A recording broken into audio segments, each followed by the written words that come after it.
676e journal de bord, bonsoir Jean-Marie Le Pen. Bonsoir. Bonsoir, car nous sommes le soir. Dites-moi, ça fait un petit moment que nos téléspectateurs ne vous ont pas vu parce que vous étiez en vacances en Bretagne, je crois. C'est vrai, j'ai été dans mon pays natal de la Trinité-sur-Mer passer quelques jours. Pour ne pas rompre les liens avec toutes nos valeurs. Et tous nos amis, parce que vous avez eu quelques visites nos tout de amis, même. nos tombes, nos relations directes. Bon, nous allons surtout parler de l'étranger, un petit peu de l'Ukraine aussi, car nous sommes dans le climat que chacun connaît, mais d'abord de l'Italie. Qu'est-ce que c'est que le post-fascisme? Parce qu'on n'entend que ça depuis 48 heures. Je dois dire que dans 100 ans, on trouvera un autre mot que le post-fascisme, mais il y aura certainement quelque chose, une appellation qui se veut malveillante et qui sera lancée.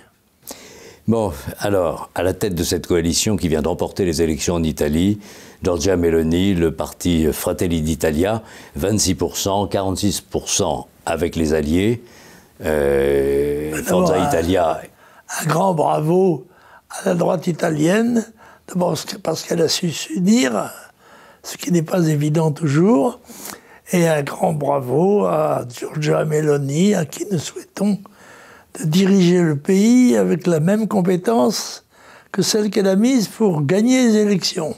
Alors, dans un tweet que vous avez fait, on comprenait votre satisfaction de ce très grand succès, entre guillemets, d'union des droites, mais il semblerait tout de même, et on le voit dans les commentaires qui ont accompagné votre tweet, que certains de nos amis ici, ou des personnes qui s'intéressent à votre avis et à votre opinion, ont quelques doutes sur la solidité et surtout sur la cohérence de cette coalition.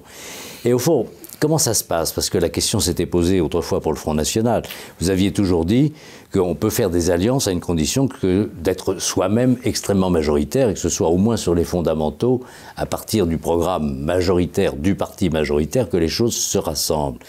Vous croyez que ça va se passer comme ça en Italie? Parce que... Je crois que c'est le cas de Giorgia Meloni, qui arrive très largement en tête avec, je crois, 27%. 26%, oui. 26%, bon, très largement devant ses alliés, ce qui n'est pas déshonorant pour ceux-ci, mais qui montre bien, en effet, qu'il y a dans cette majorité une majorité déterminée.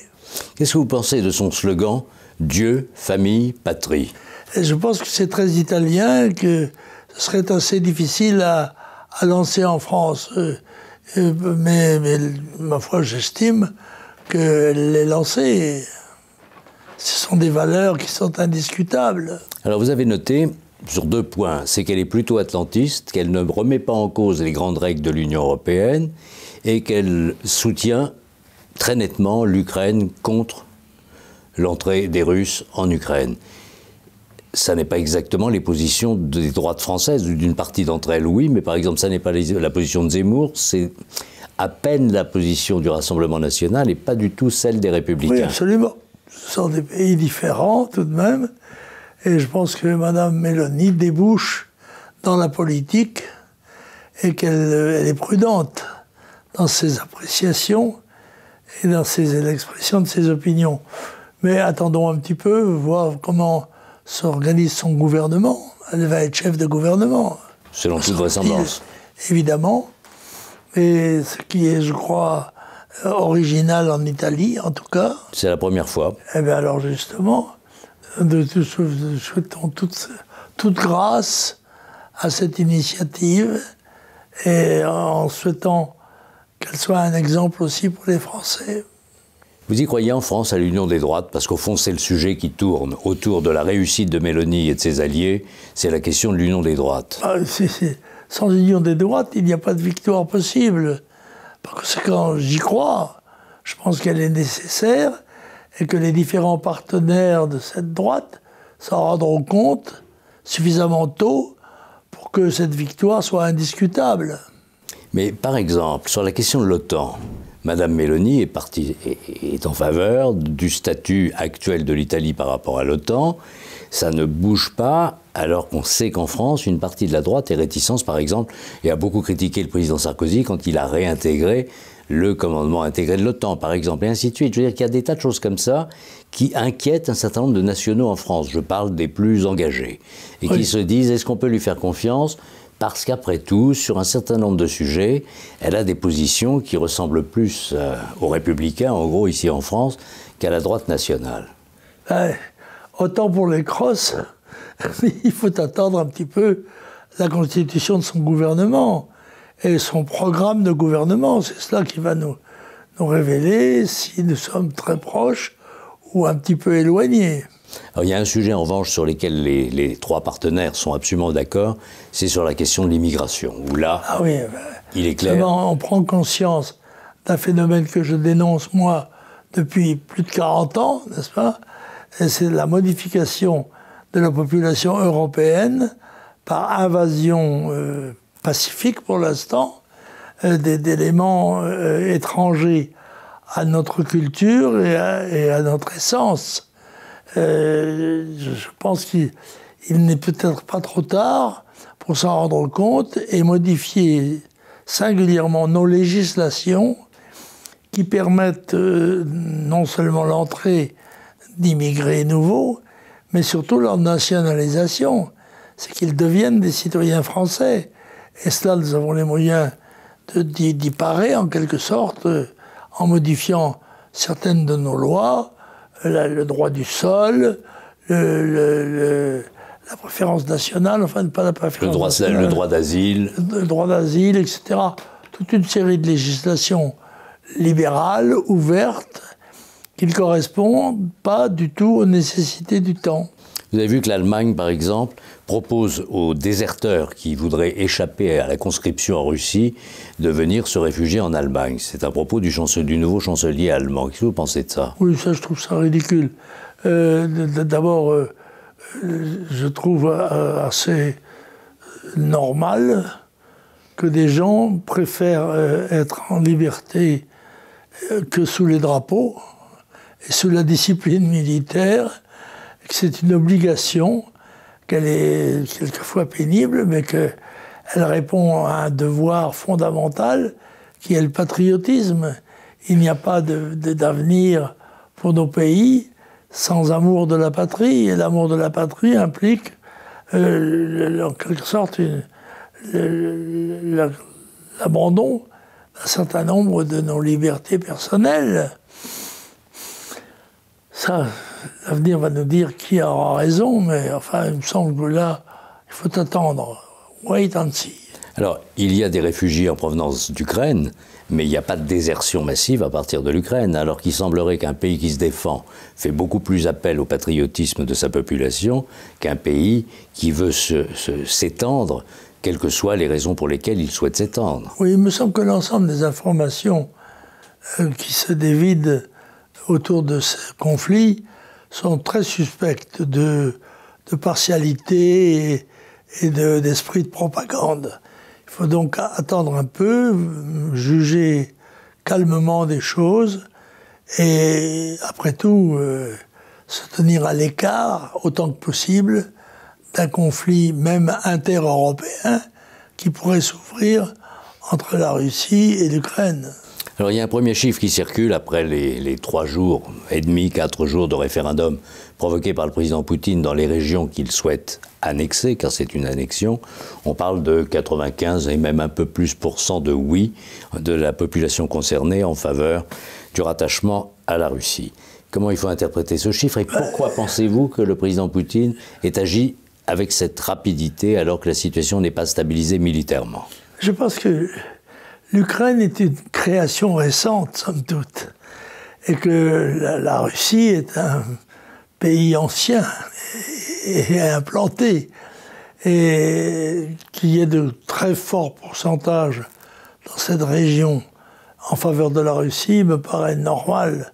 La Russie est la grande puissance solide, quoi qu'on dise, de ses faiblesses actuelles, et alors que ses forces récentes, enfin encore, étaient dénoncées comme étant écrasantes. Encore une fois, prudence dans le jugement et sympathie pour les alliés traditionnels de la France, et je pense qu'au rang de celle-ci, il y a la Russie. On dit beaucoup que lorsque le président Poutine se lance dans cette affaire-là, il attend l'hiver. Autrement dit, dans un mois, les conditions climatiques vont complètement changer et geler en quelque sorte les positions, ou les rendre très difficiles à toute évolution rapide dans un sens ou dans un autre. C'est le fameux général hiver dont les Français se souviennent, pas seulement les Français d'ailleurs, mais enfin, quelquefois, ça se termine par la Bérésina, comme chacun s'en souvient. Est-ce que vous croyez qu'il y a ce raisonnement-là chez les Russes aujourd'hui? C'est possible. Je crois qu'ils ont intérêt, en tout cas, à gagner du temps, car l'affaire sera, sinon nouée définitivement, au moins pour un certain nombre de mois, dans quelques semaines, très vite, quelques jours même. L'hiver, semble-t-il, est assez précoce en Europe, et par conséquent, à l'Est, il se fera sentir très vite. Je pense que c'est l'intérêt des Russes, en tout cas. Et par conséquent, c'est, je pense, ce qui est souhaitable pour l'instant. On dit beaucoup aussi que, du point de vue du gouvernement russe, on attend qu'il fasse également froid un petit peu en Europe de l'Ouest et qu'on ne puisse plus se chauffer à cause des flambées du prix de l'énergie. Et qu'à ce moment-là, les opinions seront peut-être moins en faveur de l'Ukraine. Je crois que les déclarations de l'Europe de l'Ouest, un peu tonitruantes, sont en dehors des forces réelles, y compris dans notre propre pays, où les éléments fondamentaux de la force se sont considérablement affaiblis. Et pour avoir une voix internationale, il faut déjà avoir une nation solide. Alors, il y a un autre conflit en ce moment sur le sol européen dont on parle moins et qui frappe à nouveau l'Arménie, un des rares pays chrétiens d'une manière constante et homogène, et son voisin qui à nouveau se livre à une politique d'agression.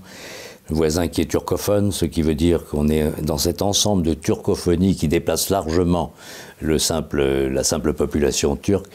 Pourquoi ce silence? Au fond, on ne peut peut-être pas faire grand-chose, mais pourquoi ce silence? C'est le problème de l'islamisme, et même tout simplement de l'islam. Ce sont des civilisations qui sont nettement différentes, contradictoires, et qui ont souvent été hostiles l'une envers l'autre. Et je crois que la civilisation qui est la nôtre, qui est chrétienne, même si l'on n'est pas pratiquant religieux ou croyant religieux, eh bien cette Europe chrétienne est menacée par une invasion démographique apparemment pacifique et qui peut devenir belliciste. En tout cas, un grand silence entoure cette agression dont l'Arménie est à nouveau victime. C'était déjà le cas avec des milliers et des milliers de morts il y a 1 an et demi, et les choses recommencent. Bien sûr. Avec un voisin. Mais l'antagonisme est ancien, constant et probablement futur. Donc il ne faut pas se bercer d'illusions et se payer de mots. Nous sommes toujours en situation de danger, d'invasion et de submersion. Et nous devons en prendre conscience et en tirer les conséquences relativement aux réformes absolument imminentes, qui devraient être imminentes, d'un certain nombre de nos législations d'ouverture. Alors, le 16 octobre, donc dans peu de temps maintenant, Synthèse nationale rassemble à nouveau, ce qui n'avait pas été possible à cause de la crise sanitaire depuis 2 ans. L'excellente revue de notre ami Elie. De Roland Elie, qui rassemblera pour une journée, vous savez, toutes les composantes. Synthèse nationale, c'est tous les courants qui ont pu s'opposer les uns aux autres ou s'additionner par d'autres moments.